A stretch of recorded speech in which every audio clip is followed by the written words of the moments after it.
आमची पौरी ते साधारण 2016ला आम्ही महावीर गोशाळा आमच्या गावातील 15 लोकांना सोबत घेऊन ही ट्रस्ट स्थापन केली।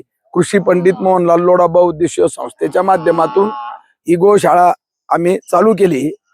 तर ह्या गोशाळेमध्ये सुरुवातीला आमचे 14 जनावरांपासून सुरुवात झाली होती। तर आता साधारण त्याला 10 वर्ष होऊन गेले। या 10 वर्षामध्ये साधारण आज रोजी आमच्याकडे 65 छोटे मोठे जनावर आहेत आणि आतापर्यंत या 10 वर्षामध्ये 100 जनावर आमचे दगवले असतील। काही आजारानं दगवले, कोण तर आमच्या गोशाळेत येणारे जनावर काही कॅन्सरग्रस्त बी असतात, काहींचा पाय मुडलेला असतो, काही आजारी असतात। अशा पद्धती कसंही जनावर आलं तर आम्ही घेतो, आम्ही कोणालाच नाही सांगत नाही। मध्यंतरी नगरपालिकेनं सुद्धा 25-30 जनावर जे गावामध्ये फिरतात ते पाठवले होते, पण त्या लोकांनी कोर्टामधून ऑर्डर आणून ते परत नेलं। आम्ही कोर्टाशी लढतो। आमचे ॲडव्होकेट साठे आणि ॲडव्होकेट बारी हे आमचं ते कोर्टाचं काम बघतात।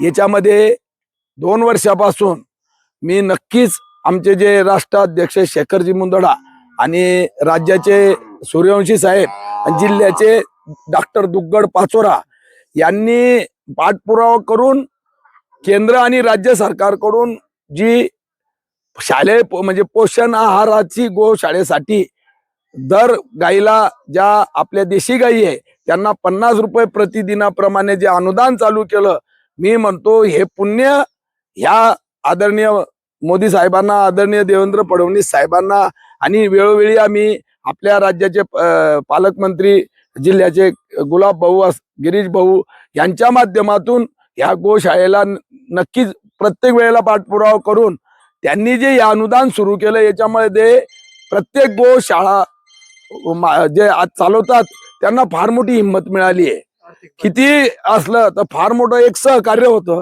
आमच्या गावातील आमचे जे 15 बॉडीचे इतर गावामध्ये आम्ही जे बॉक्स ठेवलेले याच्यामध्येही लोक फार मदत करतात। आमच्या इथील एक व्यापारी अनिल उत्तमचंद बेदमुत्ता हे दर महिन्याला 5 गोण्या आम्हाला 4 वर्षापासून मक्याची चुनी देतात, म्हणजे वर्षाला 75,000 रुपयाचं दान ते आमच्या गोशाळेला देतात। आम्ही काही आता परवाच्या दिवशी आमच्या इथे एक आपले हे येऊन गेले, ढेप एक पोत ढेप दिली। कोणी वाढदिवस साजरा करतं, कोणी एखाद्या त्याच्या आई वडिलांच्या पुण्यतिथी निमित्त नेहमी आम्हाला आणि एक लोकांचा विश्वास आहे की बा हे जो प्रदीप भाऊ अध्यक्ष आहे, इथले सगळे संचालक आमच्या जैन समाजाचे लोक आहे, काही इतर समाजाचे। आता याच्या अगोदर आमचा जो एक रामचंद्र चव्हाण म्हणून इथलं काम बघतो, हे आपले दिवाकर भाऊ आहे, हे तर इथे करण लागून गेल्यासारखे झालते, पुनर्जन्म भेटलं। हे अतिशय चांगल्या पद्धतीनं गोशाळेची सेवा करतात। हे राहुल भाऊ पळासखेड्यात आहे, तो पळासखेडा आहे आपल्या हाही आता 1 महिना झाले अतिशय मना धानानं गोशाळेचे काम करतात। आणि हे पुण्य तुम्ही इथे जर रात्री झोपले तर तुमच्या अंगाला ओपन झोपा एक मच्छर चावणार नाही, इतकं गोमूत्राचं हे इथे मच्छरच चावत नाही। तुम्ही झोपताना रोज एक मच्छर चावत नाही, म्हणजे नक्कीच आपल्या गोमातेला जे 33 कोटी देवाची उपमा दिलेली आहे हे योग्य आहे। आणि नक्कीच हे गोधन सांभाळलं तर आपल्या आता याच्यामध्ये दूध हे काही एकाच समाजाला लागत नाही, सर्व जितके समाज असतील भारतामध्ये प्रत्येक जण दूध पितो जगामध्ये, आणि दुधासाठी हे गोधन वाचवून ठेवणं सर्व समाजाची गरज आहे। मी आता सगळ्या समाजालाच बहुतांशी विनंती करतो की हे गोधन प्रत्येक जणांना सांभाळून ठेवलं पाहिजे। तर पुढच्या आता आज आपल्या राज्यामध्ये तुकाराम मुंडे सारखे जे अन्य प्रशासनचे आयुक्त आहे, किती बोगस दूध पकडताय, किती बोगस पनीर पकडताय, किती बोगस दुधाचे प्रॉडक्ट पकडताय। म्हणजे इतके दिवस लोकांनी म्हणजे विषयुक्त दुधाचे पदार्थ खाल्ले, लोकांनी नाही खाल्लं तर परवडतं। जे आपल्या शरीरात खाल्ल्यानंतर अमृत होईल तेच खायचं, जर होईल खाऊन काय करणार आहे। आज पाहतोय आपण, परवाच्या दिवशी आपले छगन भुजबळ साहेबांना प्रश्न विचारला की बा तुकाराम मुंडे कसे काम करताय, म्हणे चांगलं काम करताय। लोक जहर खात होते, त्याच्यामुळे किडन्या जात होत्या, त्याच्यामुळे कॅन्सर होत होते। याच्यामुळे दुधाचेही भाव वाढतील, वाढू द्या ना, शेतकऱ्याला भाव मिळू द्या ना। जर चांगली वस्तू खाऊन 1 लिटरच्या ऐवजी अर्ध्या लिटर मध्ये घरामध्ये आपण आपलं काम करू, पण ते चांगलं तर भेटेल अर्धा लिटर। 1 लिटर विषाचं दूध खाण्यापेक्षा अशा फार चांगल्या गोष्टी या सरकारनं केलेल्या आहे.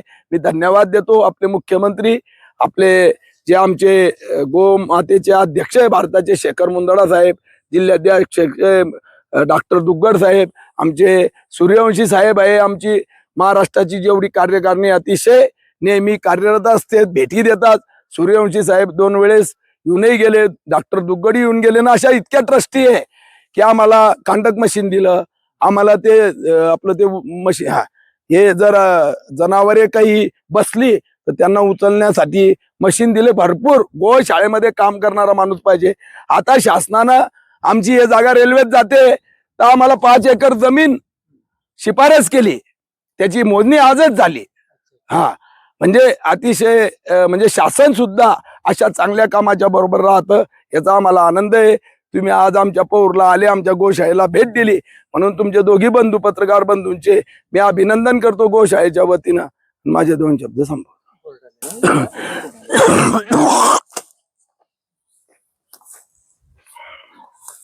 इथली कडक आहे भाऊ, झाडच जगतानी भाऊ, जे कसे तरी जगवले आम्ही ना. मोकळे दिवसभर मोकळं फिरता, शेण उचलून घेताय.